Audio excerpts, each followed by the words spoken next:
is Focus with Jack Caudill. Good evening, I'm Jack Caudill. Welcome to this month's edition of Focus, talking about financial planning, some of the things you need to know. Three experts with us to talk about that. Rick Kahler is the president of the Kahler Financial Group here in Rapid City. Jeff Wangen is the managing principal of Waddell & Reed. And Terry Mills is the education and community outreach manager for consumer credit counseling here in Rapid City as well. A recent survey by Bankrate showed that 75% of Americans have less than 3 months of expenses saved for an emergency, and more than a quarter of those responded they have no savings at all. Rick, we're going to start with you. When we say the term financial planning, to you, what does that mean? Really encompasses everything in a person's financial life. A lot of people think that it's all about investments, and that is about 1/6, 1/7 of what financial planning is. But it also incorporates retirement. How much money can I spend in retirement? Will the money last? Estate planning, tax strategies, cash flow planning, insurance, and right down to what do I want to be when I grow up. Jeff, what do you think of when you say the term financial planning? Yeah, the things Rick said is exactly right, but then we like to use an analogy of it's like a road map. You know, if we were going to go down to Florida, we could get there if we went down and to the left. Eventually, you're going to end up in Florida.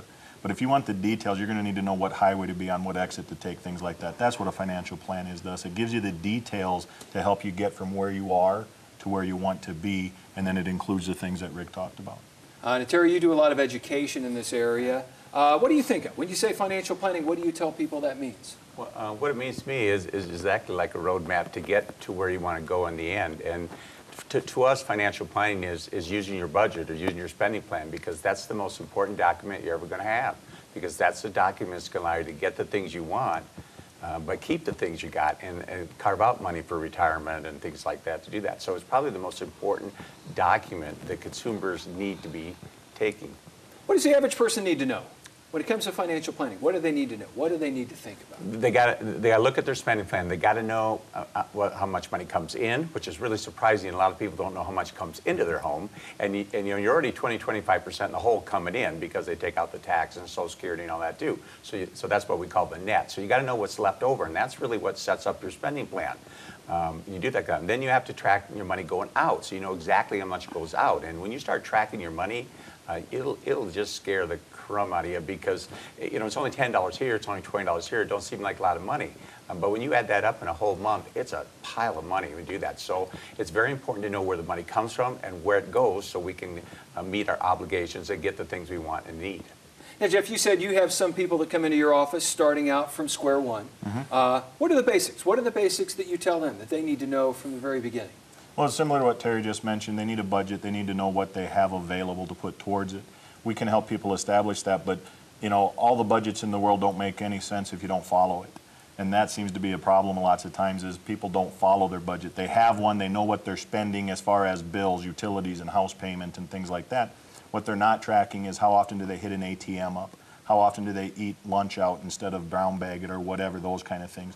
And it's amazing and a scary number how much of that slips through the cracks. So the first thing we talk to them about is understanding where your money is at, what it can do for you, what it's currently doing for you, and then talking them through where do you want to be in X number of years and things like that. So really, it's kind of baby steps. It's walk before you run, those kind of things. Now, Rick, you deal with some of the higher end clients when it comes to financial planning. What do you tell them? Do you teach them a different lesson than you teach the people at the lower end? Usually at the level that I deal with, there's not many lessons for me to teach them. Most of the clients that we deal with have been able to save enough. And what I find is very few of our clients have a budget, a written out budget. But what they do is very simple. Every dollar that they earn, they take their money off to pay taxes first. They take money off to fund a retirement plan. They take money off maybe for a charity. They'll take money off for their fixed income expenses, debt payments. And then they'll do what most every other American does, is they'll blow the rest.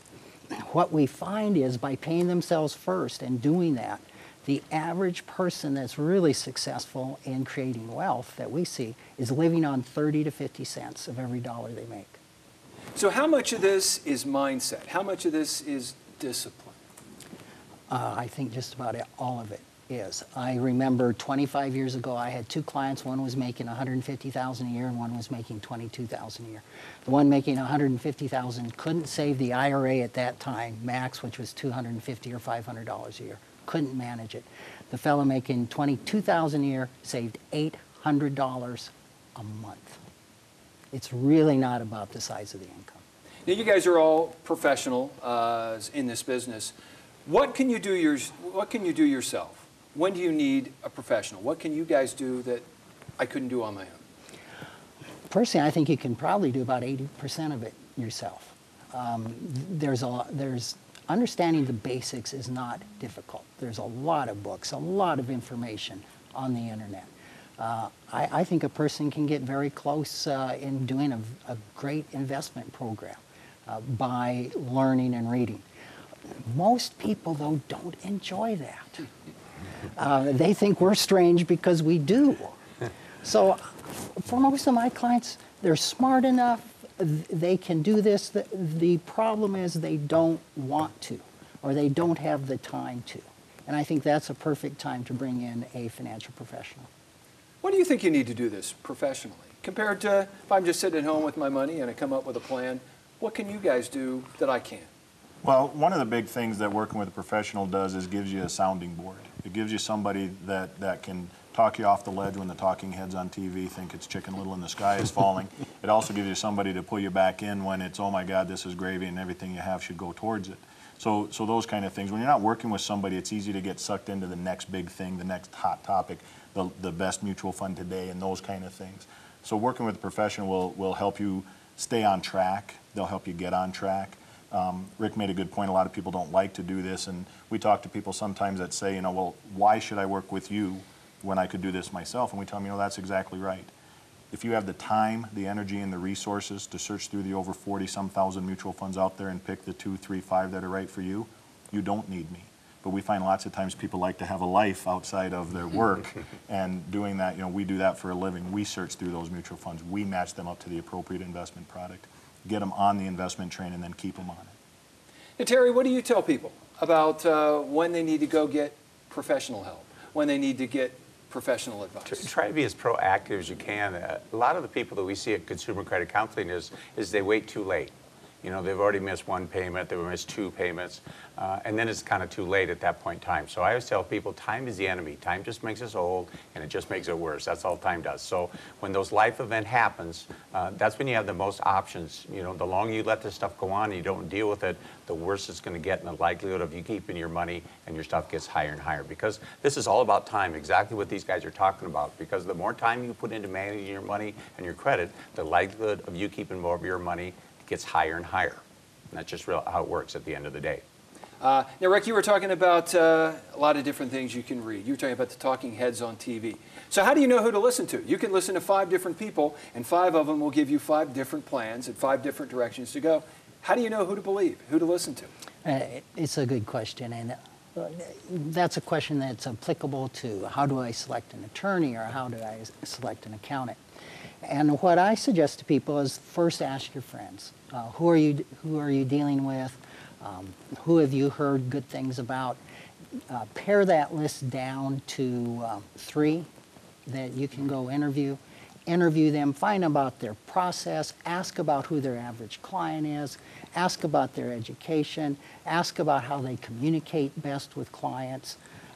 And then from that, pick the one that you really feel is going to be the best. And the best can simply be who can relate with me. Because this is a relationship. It's a long-term relationship typically. We've got 4 people that have been with us over 30 years. So, and it's a hard purchase too. It's not like buying a refrigerator. So a little due diligence is a good thing. How do you decide who to listen to? Like you said, the talking heads on TV tell you one thing, you tell them another. Yeah, it does come down to kind of your gut feeling. Who are you comfortable with? What research you did do, does it match up with what this person is telling you or what they're talking about? Comfort level is important if you're looking for a financial professional. Lots of different people click together, some don't. Doesn't mean you're right and wrong, it just means you're different. So you got to keep searching until you find that person you're comfortable with and that you trust. So again, we're back to referrals. Recommend somebody, ask your family, ask your friends. but go and interview those people. Get comfortable with what you're talking to them about and what they're talking to you about, and then it's back to that relationship thing. It's really just a comfort level. Good investments are good investments. Lots of people have good investments. Not a lot of people have a good relationship with their financial advisor. All right, just how do you get started? We'll take a look at that when we come back with this month's edition of Focus. I'm Jack Caudill. Welcome back to this month's edition of Focus, talking about financial planning this month. Jeff Wangen is with Waddell and Reed. When do you get in? I know earlier you were saying that getting in young, that's the key, the number one thing. Start when you're young and keep going. Yeah, as soon as you can start, as soon as you have disposable income, and that's kind of a catchphrase or a tricky phrase anyway, no one thinks their income is disposable. But as soon as you have disposable income that you can start some type of investment plan with, you should, right? There's lots of different studies out there and calculations you can do. We were talking about it earlier before we started here. A person that starts when they're 25 and invests $2,000 a year for 10 years will have just as much money as the person who starts when they're now 35 and invests $2,000 a year all the way until they're 65 at retirement. So it is about get on that investment train early and then stay on it. If you do the 10 years and stop, that's okay, but typically by then, that's become your habit and you're going to continue to invest. And it's about time in the market, not timing the market. A lot of people think, oh, now's a good time to get out, now's a good time to get in. Get in, get on, sit down and hang on, and you'll be just fine, given enough time to get there. And Rick Kahler is with the Kahler Financial Group. You said you did some of the math on some of these things about people starting early, and it didn't make sense, and you kept checking and rechecking. It's right. Yeah, compounding is incredibly powerful. Yeah, I remember when I was a young man, I was a little aggressive, a little impatient. And I thought, this is going nowhere, saving $250 a year, $500 a year. And only until I got into my 50s did I start seeing, wow, this is starting to make a difference. So, yeah, I did the calculations on a 22-year-old can save till they're 29, an IRA amount, say $5,000. They'll have $1 million when they're 65. If you start at 29, you got to save $5,000 a year every year till you're 65. To have that same $1 million. So starting young is so important. I tell college kids some of the best advice I think I can give is when you graduate from college, stay on the ramen noodle diet. Do not expand to your new salary and save it away. Terry Mills with Consumer Credit Counseling. How do you convince young people? How do you teach young people to get into that mindset of saving now for when you're 65? You have to show people what's in it for them. Because I got to tell you, if you're just going to budget or invest or if there's nothing in it for me, then I'm probably not going to do this. So we have to convince people what's in it for them. The quality of life issues. I tell people it's about quality of life. How do you want to live your life at the end? Because even if Social Security is going to be around, and there's some real questions about that, I will tell you 60% of the people who are on Social Security today live below the poverty line. So if you choose to do nothing for your retirement, you will doom yourself to a life of poverty at the end. So what I tell people is think about your life, and nobody's going to do this for you, not the government, not Social Security, not your employers. Do this for yourself. Think about the quality of life that you want to have at the end. You have to just decide that up front. And like these guys were talking about, the sooner you start, the better quality of life you get to have at the end. Jeff, how about the other end, though? Are you ever too old to start? Obviously not the ideal, but are you ever too old to get going? You're really not, and you kind of got to think of that as something's better than nothing, right? We have clients come in sometimes and they're in their mid-40s or early 50s and they literally say, I'm ready to get started, and you should have started 20, 30 years ago, but you didn't. But getting started now, at least there'll be something there to supplement if your company has a retirement plan or Social Security. So it's never too late, but the numbers get scarier. Instead of doing $2,000 a year or $5,000 a year, now you're looking at $15,000 a year or $20,000 a year to get there. A lot of people can't afford to do that, so then we're right back to something's better than nothing. So no, it's never too late. It's just would have been better had it been early. Rick, what do you do with people that are getting started late? Is it too late to get in, or how do you maybe change your approach to somebody that's getting in at those older years? Well, I think it can be too late, especially if a person says they have nothing to save or they don't have any disposable income. I think what going on with what Jeff said, what's really important is The later you start, the more a person needs to save. Typically, to make a real impact, a person then needs to look at reducing their lifestyle. Look at maybe getting a smaller car or a lower cost car, getting a smaller house, reducing that lifestyle so that there's more that they can put away. I find the common denominator of my clients, who are typically have money, isn't what they invested in, isn't their career, isn't how much they made. It's that they were frugal. That's the common denominator that I see of people with wealth. And so my suggestion would be to adapt a mindset of frugality. You said frugality is the #1 thing they do well. What's the biggest mistakes that you see people make? I typically will see people perhaps go into investments that have incredibly high fees, where they have no hope of ever building any wealth. Of course, not saving, not maxing out 401k or retirement plans, spending too much on lifestyle. These are typically some things that can really sabotage your retirement. What kind of mistakes do you see come through your office? The same kind of things. One of the bigger ones is people come into a windfall of money. Maybe it's an inheritance, maybe it's a winnings, whatever it is, and they've never dealt with money like that before. So rather than seek professional help, they try to do it themselves. And before you know it, they're right back to where they were, and typically worse off, because they think this windfall isn't going to stop.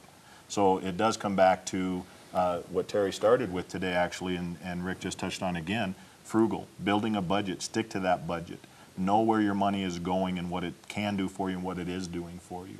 It's a matter of discipline, and again, we talked about that earlier, but it is a matter of discipline on watching where your dollars go, not just letting it filter out.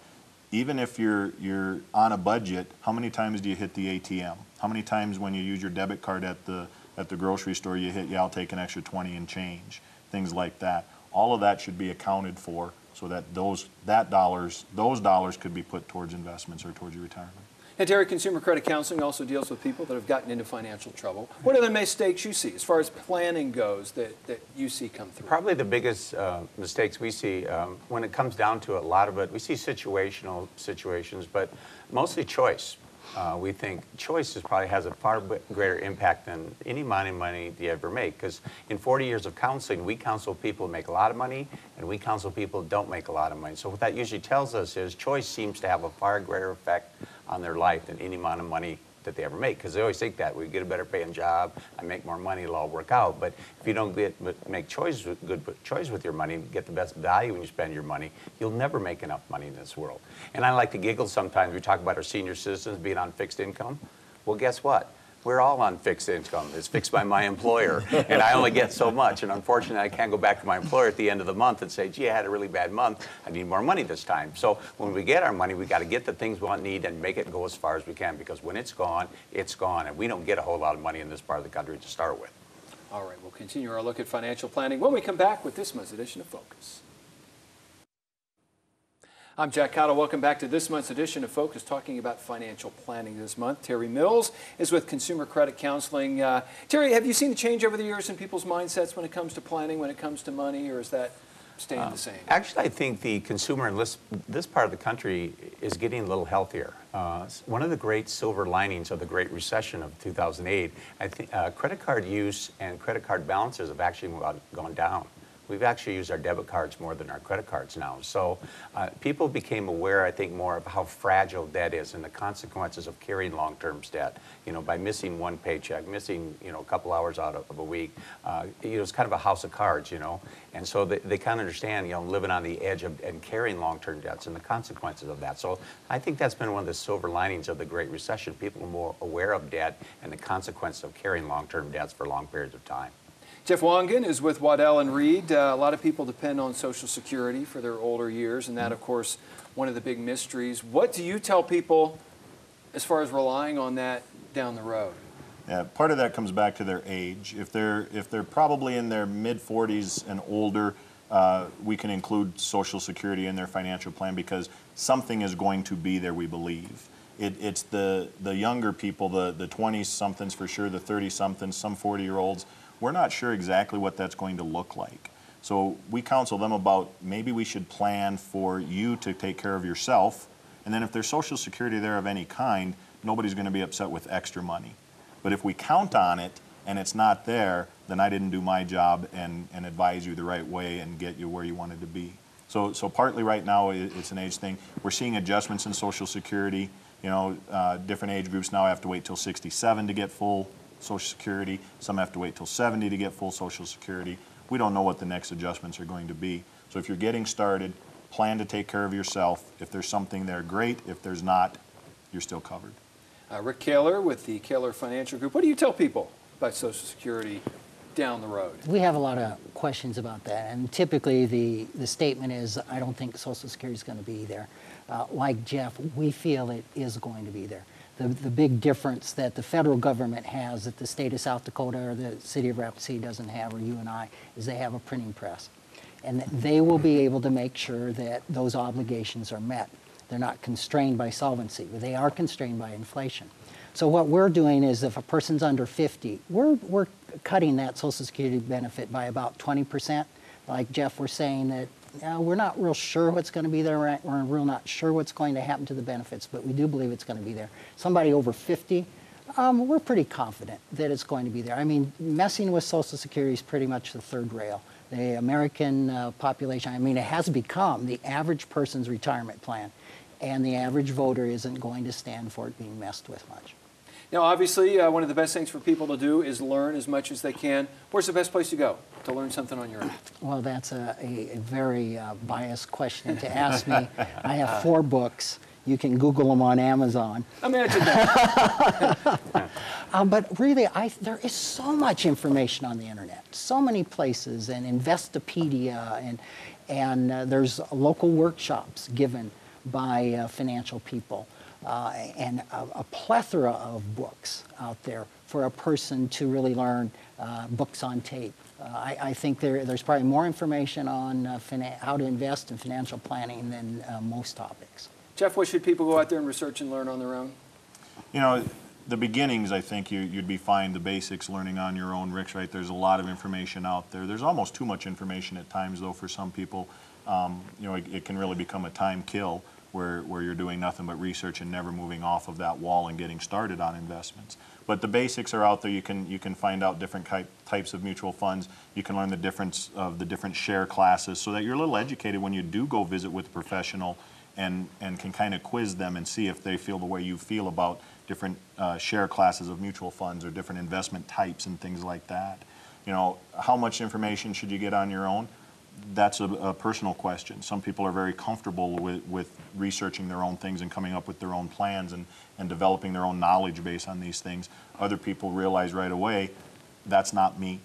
That's just not what I want to do, you know. And so in those cases, they should seek out professional help. You know, some of the workshops, we actually put on some of the workshops around town to help people get started in educating them.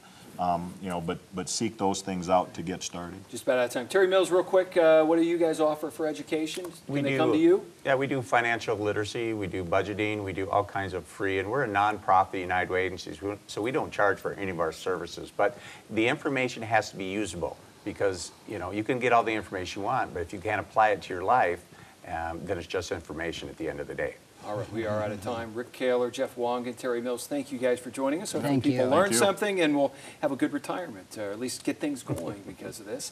And that will do it for us. Thanks for watching. Hope to see you again the first Sunday night of next month. Good night.